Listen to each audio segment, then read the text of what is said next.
Hey guys, listen, it's LeTonya Moore here with Real Perspectives, and we told you guys that we are doing some very special things during our Domestic Violence Awareness Month.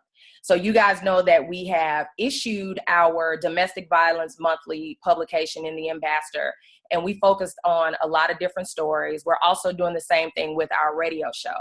And so today, I actually have the pleasure of interviewing Miss Ira Warren. And you guys know that her phenomenal story, or a small portion of her story, was released again in our domestic violence issue of the Ambassador Monthly. And so today I have her, and I actually have her husband, Divine, with her as well. And as you guys know, Ira, she's an advocate, she's a poet, she's a minister. The lady is all over the place. And so we all know, and we love her here at Real Perspectives. Her husband, Divine, he is a blogger. He has a blog called What Divine Thinks. And so he's her support system. He's her rock. But we all know that we want to hear what Divine thinks about all of these things. So Ira and Divine, welcome to the show. Thank you. Listen, so again, Ira, you have such a fascinating story. And when I tell you that everything about your story breaks so many stereotypes that I know about with regard to, just being just a Black person growing up in America, 70s, 80s, whatever. Could you take a little bit of time and tell our listeners about tell us your story that prompted you to get into this area of being an advocate for abused women? Well, it started back, I want to say about 15, 16 years ago. I was really into the gospel industry, and I was doing some traveling and singing. I was in a group called Spirit and Truth. And just within the Houston, Texas area, we were going to different churches and we were singing, and so we had a couple of pastors that asked us. They was like, Ms. Jacobs, you have that was my maiden name is Ms. Jacobs. They say you have such a powerful story. You need to share your story because your music reflects, everything that you have gone through, and for you to be able to sing about, fornication and molestation and all this stuff that you've gone through, why don't you share your story? And I was like, okay, but I didn't know that would be part of my deliverance, because it was so hard for me to just stand in front of an all African American church and share my story without the, ooh, don't say that, ooh, So, but, a pastor gave me the opportunity, which was Joel Osteen's father. He gave me the opportunity to share at a youth convention. And he said, he said, don't hold back, just tell, just share, so that people can be delivered and set free. So I began to tell, the youth that I was, molested as a child. And, from that incest, a child was born. I got pregnant by my own father. So from age 4 all the way to 15, I was being molested. And so I remember just swelling up with tears and wondering, okay, well, what are people going to think about me saying this? Am I going to be looked down upon, or whatever the case may be? Because in reality, back then, I was protecting my parents. I didn't want, to make them look bad, which was crazy, because I had this guilt. If I say something, how is that going to make my parents feel? But then as I began to share more and more and more about my story, I discovered I was being set free. I was being, delivered. And it was some things that I needed to go back and talk to my mom about, because during the time when we were being molested, my mom never asked, what happened? What did he do? Because, in the 80s, they took us out of the home and put us in protective custody, me and my siblings. And I remember my mom, she came down to the courts where Child Protective Services had us. And she was like, what do y'all want me to do? Y'all didn't tell me. And I was thinking to myself, I told you at age 7, I told you at age 9, I told you all, every time I would tell her, Dad is touching me, he's making me do fellatio, he's making me watch porn. I mean, it was just so much. And she just didn't want to believe that, her thing. Let me ask you real quick. So Okay, what age are we talking about right now when you were taken out of the home and you were in child protective custody? I was 15 years old. 15. I was just getting ready to turn 16. By this time, I was already like 5 months pregnant, and that's when they took us out of the home and they put us in child protective services, and then we had to go get a checkup. And I remember the nurse coming out, and she was talking to the doctor. They said, this child is pregnant. And my sister, and she asked my older sister, she said, well, does she have a boyfriend? And my sister said, no, we weren't allowed to have boyfriends. This is from my dad. This is a byproduct of what has happened. My dad's been, molesting us, since when? And that's why my sister is pregnant, because I hid the pregnancy. I knew I was pregnant. And my mom, she did too, but she was trying to accredit it to the flu. She was like, well, you sick, you'll be okay. Until one day my mom, she actually took me to the doctor way before child protective services came and took us out of the home.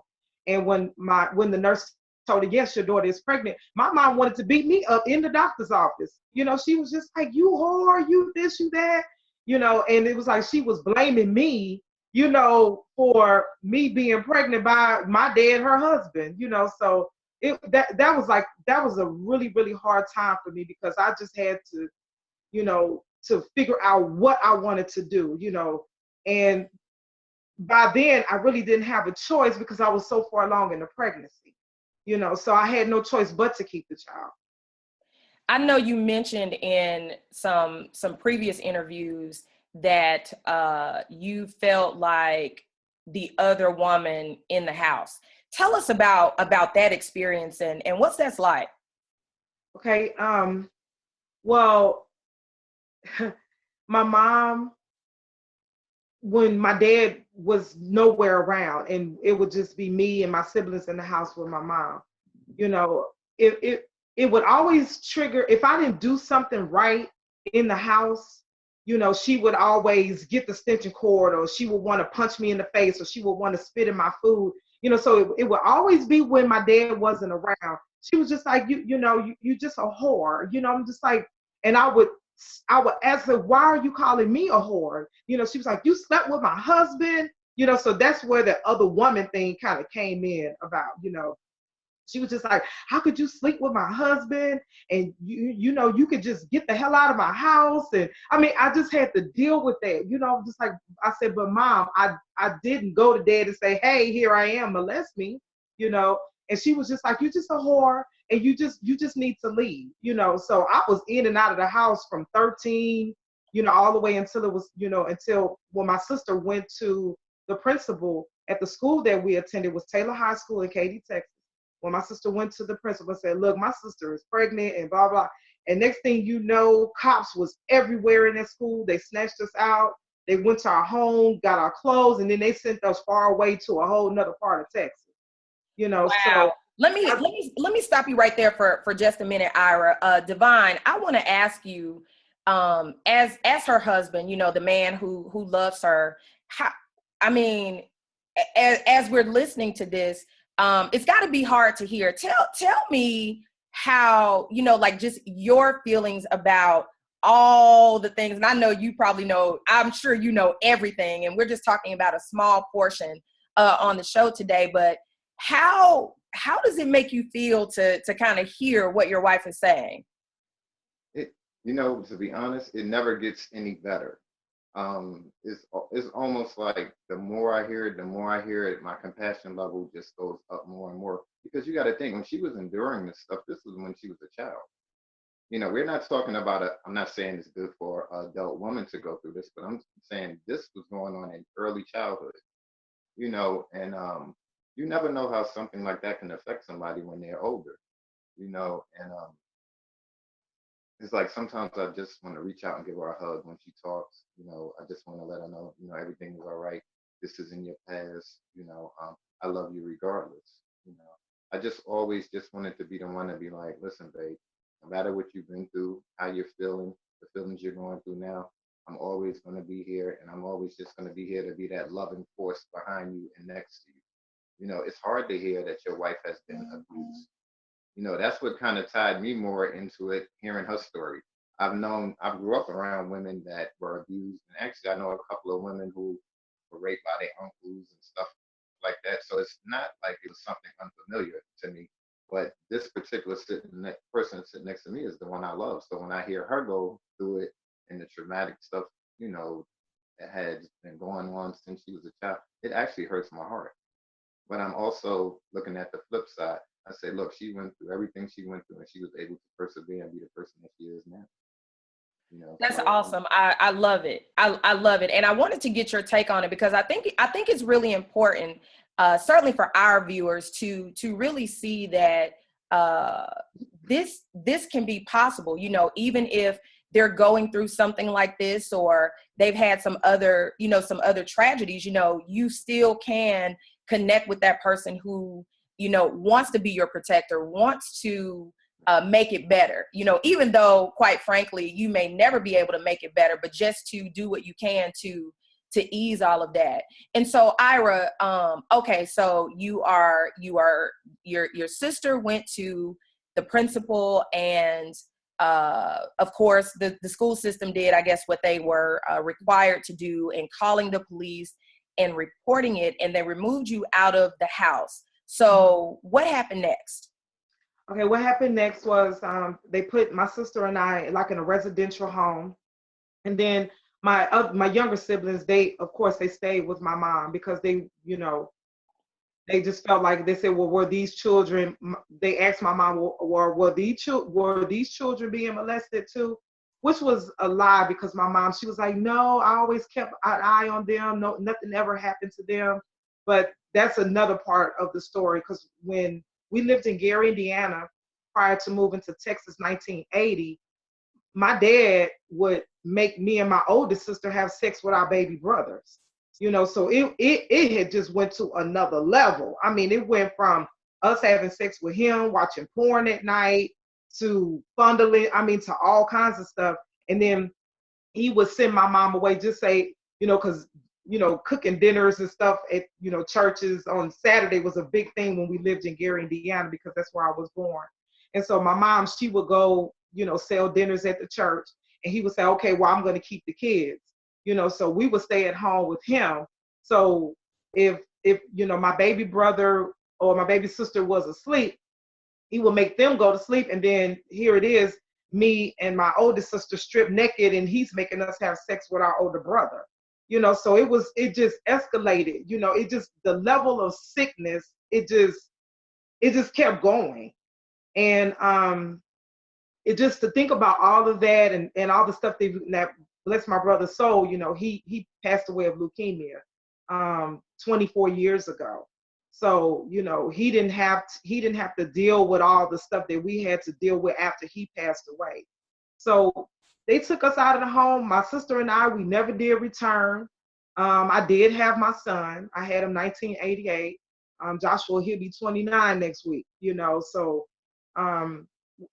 we just had to wing it, you know, so we never did go back home. My oldest sister, she left and she had a boyfriend, and I left, and I was just out in the cold. Like I said, okay, I have this baby, you know, what am I going to do? And then I met this guy that I met in high school. You know, he was like, okay, I know what you've been through. You know, why don't you come and stay with me and my mom? And I ended up staying with this guy named William Green, which was a really, really good football player. And so I'm just thinking, okay, for once, somebody care about me, you know, let me just, you know, grab whatever I have left at my mom's house and move in with him and his mom. And so not knowing that situation was going to turn into a bad situation, you know, because he wasn't strong enough mentally to help me. So we ended up having two children together. William Green Jr., which is in prison, and it's crazy. Both of them are in prison at the same time, but that's another story. But his father was abusive towards me. I was pregnant with our second child. We had a daughter together. We was getting ready to have a daughter together, and someone had told him a lie that I was cheating, which wasn't true. I was then tied to a chair, and I had knives thrown at me. And then it just got to the point where his rage was just, you know, it had just grew. And he just took a knife and I was trying to get out of the chair where he had duct taped me really to a chair. And I was trying to get away, and he slashed my face here where I still have the scar here, and he cut my legs open. And then I was trying to get up, and the knife had went into my stomach, and it killed our daughter. So Destiny didn't live. She will be 23, 24 years old today had she lived. Wow. You mentioned so much. Girl, we could talk for 5 hours about just a little short part that you shared, because I'm going to tell you something. This is just unheard of. And I've shared this with you before, but I'm sharing it openly because I know that people that see this are saying the same thing. You do not look like what you've been through. I mean, you just don't. I mean, you literally do not. You don't look like what you've been through. And I think that's why I am so fascinated with your story. And I'm so fascinated with the strength that you have because listen, we don't know each other. And it is hard for me to hear you say these things. Like, it is so difficult. It's so foreign. I totally cannot relate at all. And that's why I think it's so fascinating, because it's probably so many other people and women, men who have been through the same or similar or possibly even worse that really just don't know how they're going to make it. And let me ask you, what was, I know you mentioned that you had an encounter with John Osteen, and he encouraged you to tell your story. At this point, though, now that you're older, now you have, I think now, well, you have 2 children, and then you just lost a daughter, essentially to homicide. What was it that prompted you to say, okay, enough is enough? What prompted me was when I met this man right here. I was married before. I was married to my first husband almost 20 years. So when I married him, I was 19, he was 30. So he was basically my father, so when he said, Ira, I just want to help you, with you and your children. Because by this time I had 4 boys going into a marriage, my first marriage. And basically, like I said, he was like a father to me. And then, one day, this was 2008, Christmas morning, he said, it's just time for you to go. And I was like, okay, what is he talking about? He said, it's just, he said, I think I've done my part. And I was just like, this is the craziest thing I've ever heard. We got married and said, till death do us part. And I just was wilding out. Like, what do you mean this is it? He was like, there's nothing else I could do. He was like, I feel that God put you in my life, and vice versa, so that I can help you grow to a point. And then the marriage was just dissolved. Like, after 20-something years, I was like, what? I was devastated. So I couldn't understand, all the stuff that was going on. So I walked away from God. I was upset. And I was just like, how can all of this just happen, like this? I really, really cared. I really loved him. I said we had 3 children together. So total, we had 7 children together. And I was just like, what, I couldn't understand it. And I just began to wild out and just, like I said, I had walked away from ministry and everything because I was so upset. And I think what it was, I looked so much as this man being a savior, almost like I could hear my mom say when I was a child. She was just like, I don't care nothing about y'all little heifers or whatever she would call us, because your dad is God to me. And I think what I did was I took on my first husband as being God to me, because I was so safe. I was so like, okay, I have some security now. Nobody's going to ever hurt me again.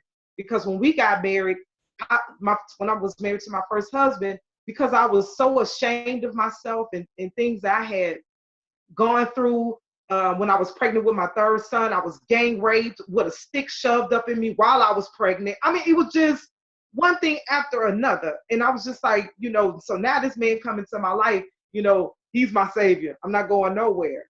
So I guess I had to sit down and just really, really think, it wasn't God put this person in my life, but he's not my savior. God was just putting him there to get me to the next, step of what I needed to, to do as far as, be that kingdom person and be that, that mom that I know that I could be, so what got me to that next level was I had to come to some acceptance. And I didn't learn anything about acceptance until I met Divine.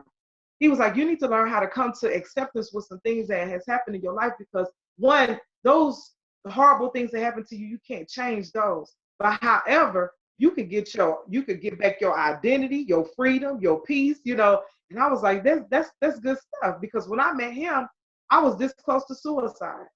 I was ready to just take my life because I was so outdone. I had climbed to 410 pounds. I just ate myself all the way to 410 pounds because I was just tired. And then I was, going to, these so-called churches in Houston, Texas, where I lived for 33 years. And I'm thinking, okay, well, I know my pastor anybody can help me, only to find out this was less than 7 years ago. I was raped by pastors in the church.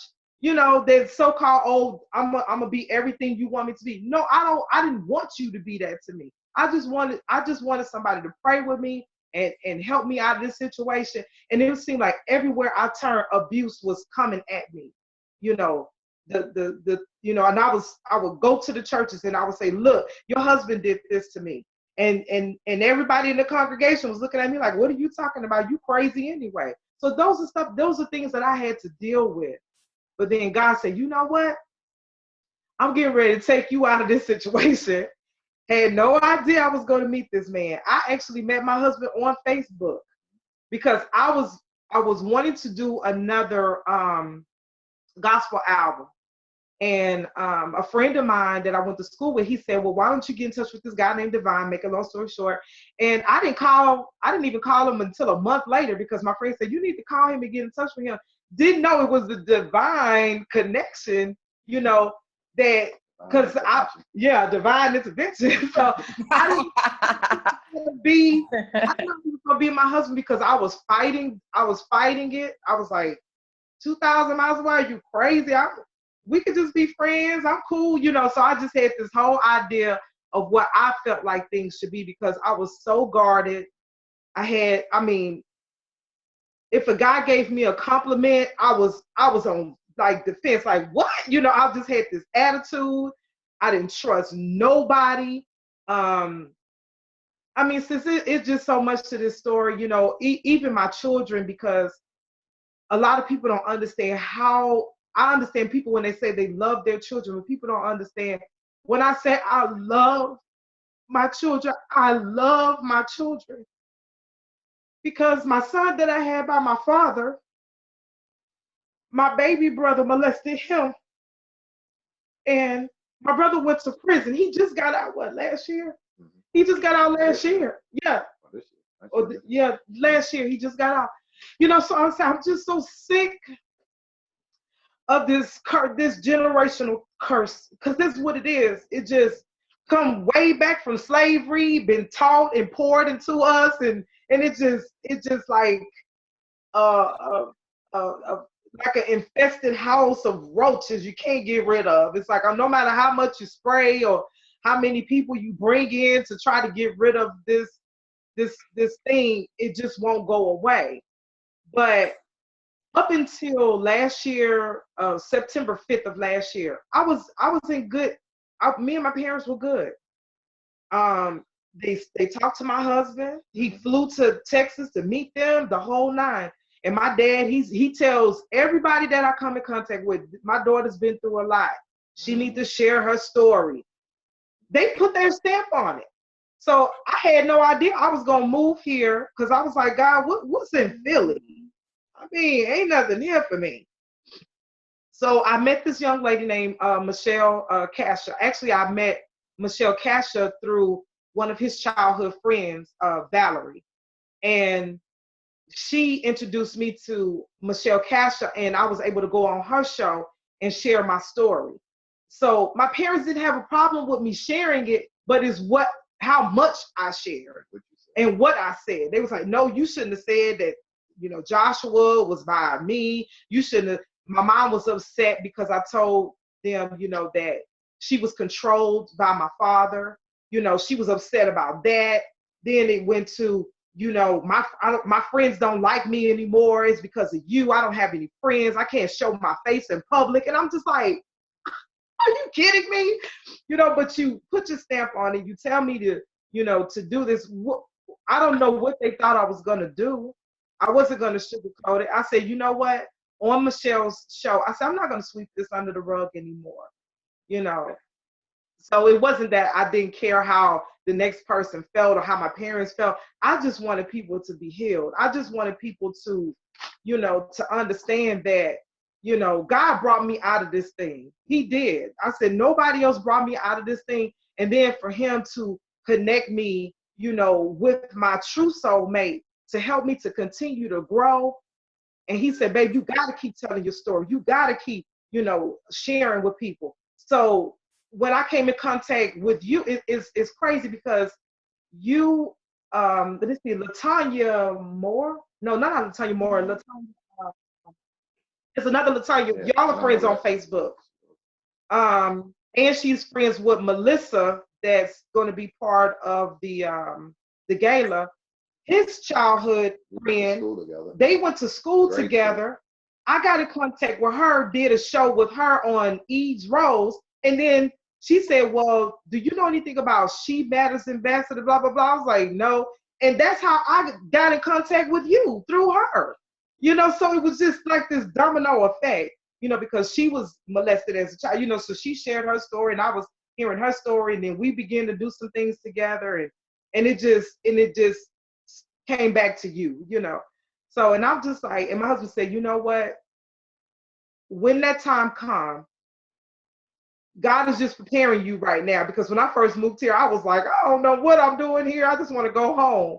But he said, no, this is your time where you need to be away from everybody, because right now your family don't understand what God is doing in your life, and you just need to be here so you can get you together and move forward and doing some things that that you're going to do to help other people. So let me ask you something, Divine. I think this is really key, because I love all the things that Ira is saying with regard to, how you guys connected, again, it's divine. But let me ask you, so you meet this woman, you hear all of these things, you guys are kind of getting together. What would you say, like when you first met her, what would you say you saw kind of, just before your eyes? Like what did you see when you first met her? All right, well, let me backtrack a little. When we first met, we actually met on Facebook. And when she reached out to me, I never even went to see her picture. So I didn't even know what she looked like, so it was like that. So we were texting back or inboxing back and forth. And then I was like, why don't you just contact me? Call me. Gave her my number. We called. And it was like from the first moment we started talking to the end. We was on the phone the first time we talked for like 2-3 hours. That was the first convo. So it was like, it was already a connection. And then when she started, being able to divulge and let me know some of the intimate details that she had went through in her life, I was like, damn, it kind of caught me off guard. But like I said, I've known people who have been through similar circumstances. So I was like, okay, I just wanted it to be that she felt free enough to be able to say whatever she wanted to say to me. And I told her that from the beginning. As we continued to talk, I said, listen, just be honest, just talk, just be yourself, because that's the only way I'm going to be able to get to see the real you. So like I said, she started talking and talking. I was like, damn, this woman has been through a lot, and she was able to persevere. And then not only that, it was like it was a shining light that was coming through her personality. Like when she was talking to me, it was almost like I was talking to somebody that I had already knew for years, and we were just getting back together and getting reacquainted. And she was just telling me what had happened from the time we hadn't talked to the time, when we started talking again. So I don't know. She was, to me, I've been always the kind of person that I always talk to women anyway. They felt that they can convey certain, personal stuff to me, and then I would say how I felt. So that wasn't strange. But her story just had a whole different angle on it, and her sharing and open up those kind of thoughts and emotions and happenings and abuse and rape. She started telling me all this. I'm like, damn, it just was something in my heart that told me I need to be there for this woman. And it wasn't even from a relationship standpoint or sexual or anything like that. It was just basically through conversing. Because she was in Texas when we met. I was here. We 2,000 miles away. So we just kept that open line of communication, and it just turned into something beautiful.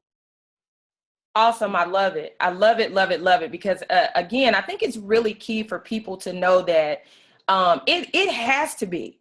I mean, you can correct me, Divine, but it has to be very, very, very difficult to kind of penetrate that wall. And I know you guys kind of had a little bit of a different connection, but was it difficult? Did you find that it was really kind of difficult to penetrate that wall and really get her to trust you? You know what's funny, to be honest? No.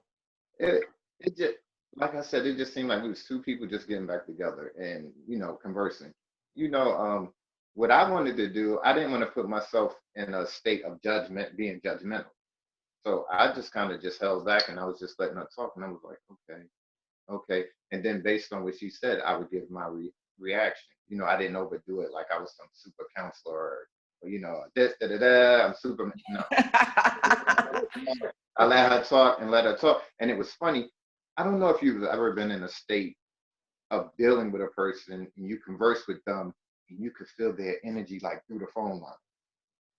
It was kind of like that. I was able to feel the energy. And then like I said, I was trying to just let her know that, listen, miss, I'm here. You can converse with me. You can tell me exactly how you feel. You could share those details. And then when she started sharing stuff like that, I started sharing some of the stuff I've been through in my life and stuff. And then the trust level was gained. The trust level was gained. And I think that's what made her feel open enough to be able to talk to me about whatever it was that she needed to talk about. But let me say one thing. When I met her father, I just want to tie into something she said earlier. When I met her pops, they open arms. I get there, everything's cool and all that. Me and her father sat at the kitchen table for like 5 hours talking. He was like, they call her Chub. That's her nickname, Chub. She's been through a lot. She has a story to tell and all that. And now the funny thing is, when you were saying how I felt, I was so angry at this man who had abused my wife.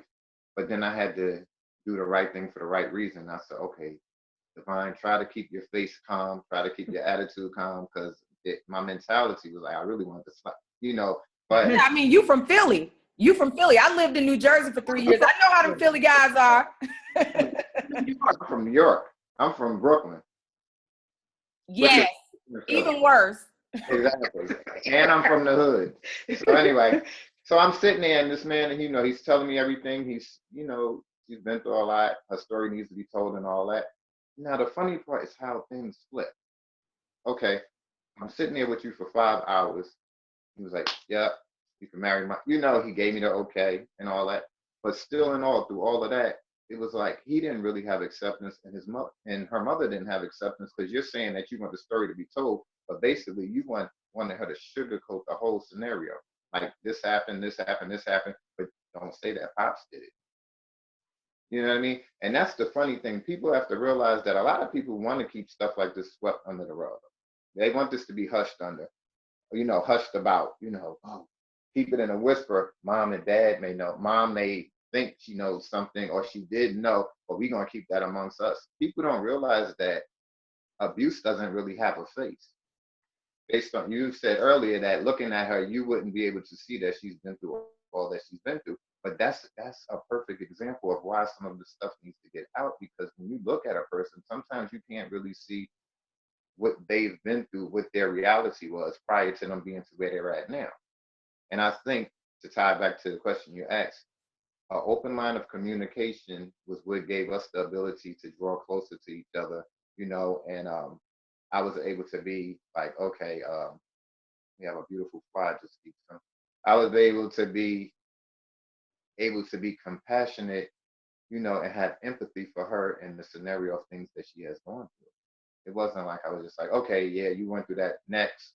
You know, I really wanted to be there from early on, basically from the first conversation. I told her that it was sparks from the first convo, and I think the opening up and being honest what was really what made the fireworks just blow, because I said this woman is really willing to let me know that she went through all of these things and not really even thinking of how I would have took it, you know. So I think it was just the open line of communication. And that's really it's really key, because I'm thinking about all the things that you said, and I really commend you for really being able to keep your composure. I can't imagine how difficult that conversation was, especially because you knew the truth. You knew that, you know, you're sitting there with the person that essentially started all of the things, you know, kind of started that negative ball rolling that probably led to her being in these situations just not knowing. But you bring up something that I think is, and I think Ira may have mentioned this a little bit as well, is that that concept of you know, we're all probably around the same age. So, you know, when you you know, it's like you don't go around telling what happened in this house. Like everything that happens in the house, you know, is a secret. You know, you don't do that. So there's this culture of protecting things that probably shouldn't be protected. Like there's a culture, and what it creates is these types of situations where abuse can go on for many, many, many years, and until you absolutely have to confront it, you are just stuck. You know, you're just stuck in this situation. It continues to perpetuate. It continues to move through generations. Like Ira mentioned, the generational curses. Let me ask, you know, both of you can kind of chime in on this, because I know that you've mentioned that churches and being a part of ministries and all of that was sort of how you that's how you functioned in the gospel industry and things like that. What besides some of the things that you've shared, what would you say was the overall response from I guess the church community, Ira, when you started to tell your story and share these things that have been happening to you? Well, I'm gonna be honest. Now, when I went to the African American churches to share, they escorted us out the back door. They was like, "Oh no, you can't come in here with that." Now, when I went to a all Caucasian church, they embraced. They said, "What can we do? Do you need counseling?" I mean, they did the whole nine. Because I went to it was called Houston Church, and Pastor Phil Arms was my pastor for many years. This was off of Eldridge in Houston, Texas. It was just one of those things. They didn't want to hear it, because even when we produced our first gospel album, it was called Exposed, and on that album we talked about molestation, fornication, you know, sexually transmitted diseases, counterfeit preachers. We talked about all of that. So pretty much our album got kind of thrown in the. I was getting ready to say, girl, I know they suppressed that album. I ain't never heard of that.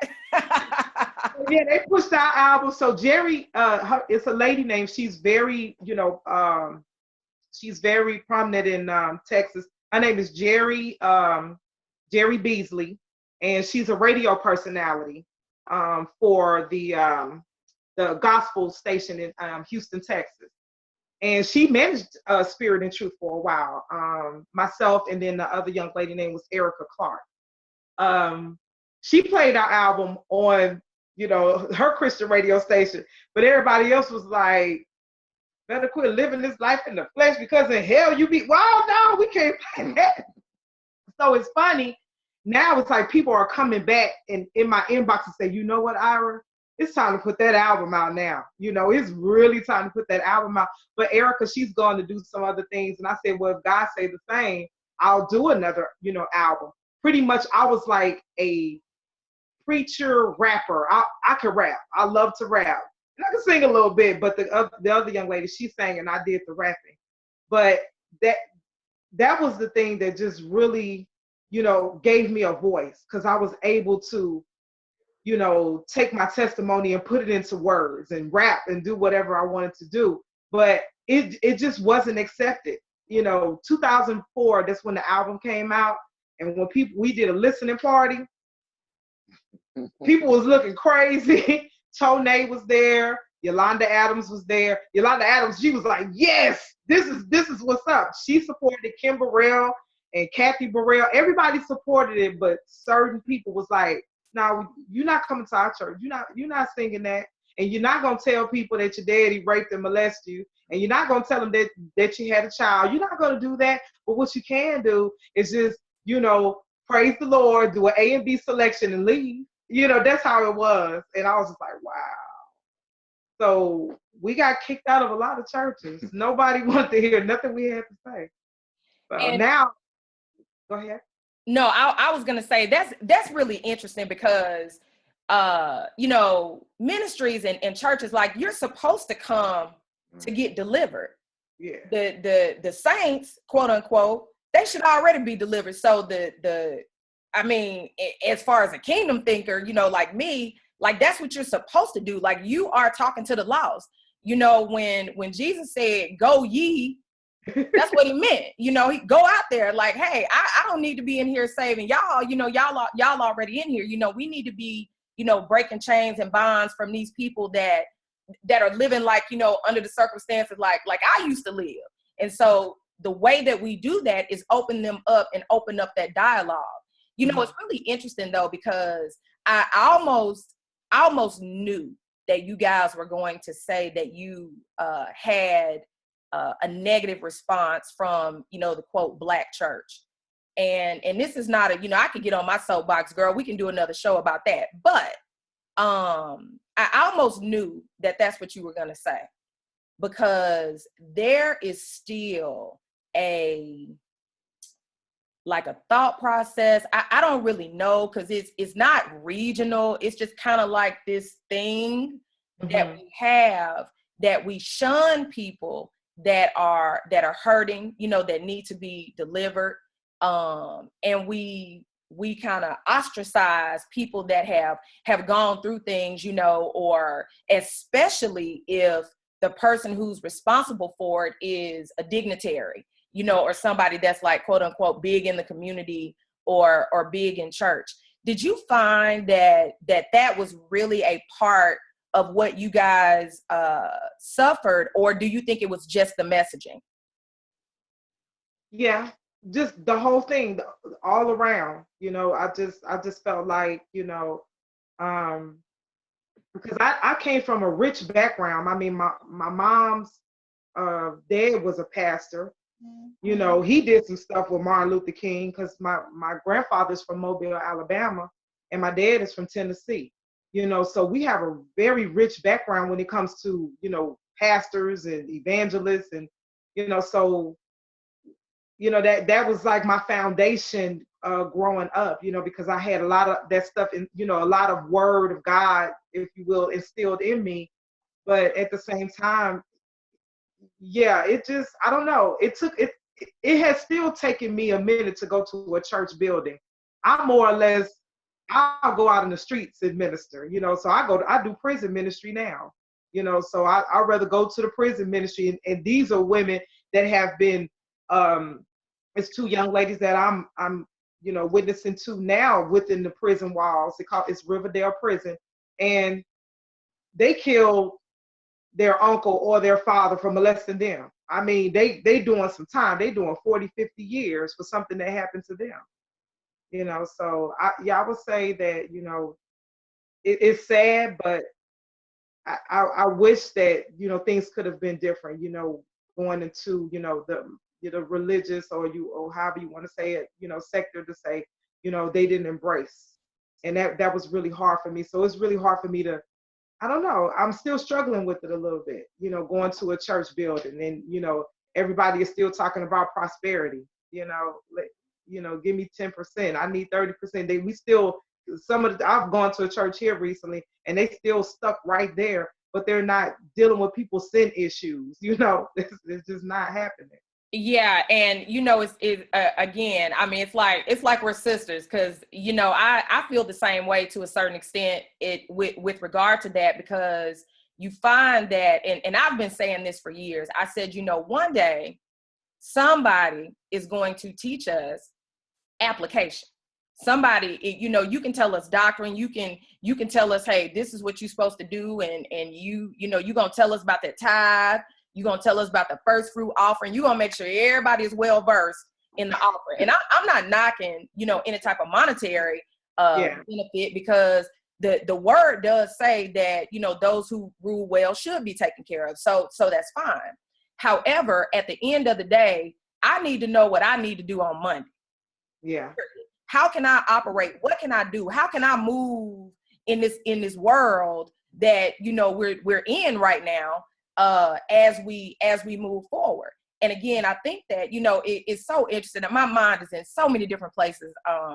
Ira, I mean, it just is, because I remember a few years back, I don't remember exactly who said it, but I remember that someone said that when you find a person that has gone through very devastating things by the average standard, and they live to tell about it, that they come to a place where they have a choice. Either they're going to share their story, which is going to help free so many people, or their story is going to be just lost. So all those souls that are attached to that person, and that person telling their story, and all of that, are either going to be saved, or unfortunately, some of them are going to be lost, because there's a mandate for some of us. Certain people are attached to us so that we can help them, see God and accept God and Jesus as their Lord and Savior. And I bring that up because that popped into my mind when you were sharing the things that you've gone through, because a lot of people could have died from a lot of the things that you've gone through. And I remember one other quote was, your purpose will tell death no.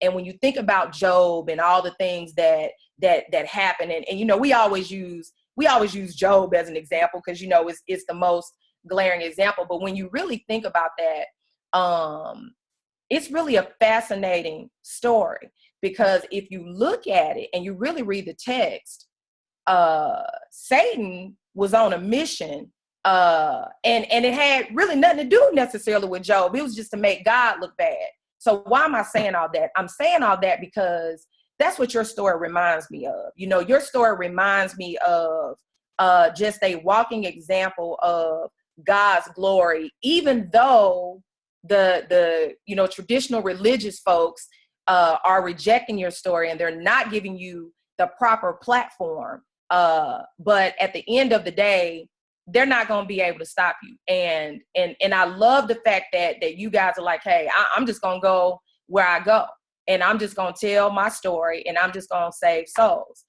Mm-hmm. Tell me though, you guys also do, for the time that we have left, tell us about the programs that you have, that you guys do together, because I understand that you're doing a lot for couples. Oh, well, one of the things that we've been doing recently that we think is beneficial, we basically share our story, but we share it in the form of topics, so we have maybe about 5 videos that we've done recently. We just started it recently, and we want to continue to do that on a consistent basis, maybe once a week or whatever, just so that people can feel like they're talking to friends, somebody that they know. And then we just basically converse about different issues. Like we had one pertaining to gold in a relationship. We had another likes and dislikes. Things may not always seem what they appear to be. Different issues, so that people could come in. We draw them in. We let them know how we feel, what we've been through, and we talk about different scenarios in regards to things dealing with relationship, love, marriage, etc. And I think it's pretty, pretty good, because when people think, they think, relationship, but is really for everybody, because we have more single men and women, they are top. If you look at our page, You know, we were talking about finances last week, and it was so interesting because a friend of mine from Texas, her name is Deborah, and she was going for hours about, okay, well, how did y'all work out the financial situation? You know, and I told her, I said, look, we sat down. He knew the debt that I had coming into the marriage, and I know his debt. You know, so we were just talking about, you know, just finances, and he asked the question about, do you think, what did you say about the pornography? Oh, recently, do you think that pornography is a form of cheating?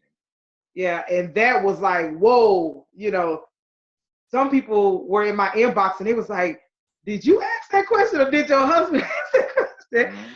I said, no, Divine put it up. So, you know, a lot of people was like, on one side, no, no, no, no. They felt like it wasn't cheating. But then on my side, it was like people saying, yes, it's cheating. It's cheating. I don't think porn should be, you know, nowhere in a relationship. So we talk about a lot of different, and we're open with everything, you know, so it's not like, you know, we just doing something to do something because we don't have nothing else to do. So we will really be getting into that. I am going to share my story. I am going to talk about, you know, how do you love your husband and you were molested as a woman, and how do you become intimate? How do you keep the intimacy level? How do you not see the face of your offender when you're with your husband? You know, so we're gonna be talking about some really deep stuff, you know, because a lot of women still deal with that, and some women are older than me, and they say, Ira, you know, I've been married 4 times. I can't get over the fact that my uncle molested me. As one lady that I met, her uncle got her pregnant 6 times, and she got 6 abortions, and she's almost in her 70s, and she's still dealing with this issue. Yes, still dealing with it.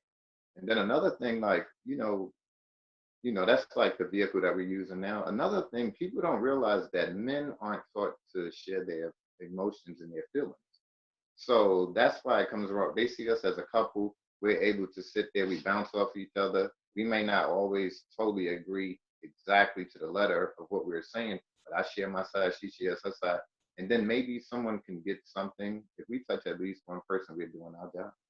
You know, and a lot of people, like, I'm going to continue to say this, a lot of women do not realize that when we were growing up, we weren't taught to share our emotions towards other people. Maybe our moms, but not other women. Because I know when I was growing up, for instance, men would be like, never let them see you sweat. If you share your emotions and stuff with a female, you're letting yourself be vulnerable because they could use that information against you. So that's some of the stuff that we come across now in our age demographic. A lot of men are afraid, or maybe not afraid, they don't want to open up. We're just using that as one of our primary vehicles right now to get to people. It's not just for couples, as Ira said, it's for everyone. You have books in the process, books that we want to come out with later on in the future in regards to different, topics like molestation, or when should you be touched, what is the, touching that is appropriate and what isn't, different other issues that we want to come across that can maybe help others, especially the kids and So relationships. where can our viewers who want to start to follow you guys and definitely, get access to the videos that you mentioned, where can they go to find that? Divine Warren on YouTube. We also have a group on Facebook called Friends with Divine and Ira Warren, aka as one. Uh, I have a link called What Divine Thinks. That's on Facebook, whatdivinethinks.com. But for our videos, we also have a page called Divine and Ira Warren, aka as one, that we just started in the group. Like we said, we just started last week. So what we'll do is, as we continue to make videos, they're on YouTube, and then we're going to put them on our page. From time to time, we'll put them in the group, the friends group of Divine and Ira Warren, aka as one. We just want to spread, just spread what we feel that we have to give to people.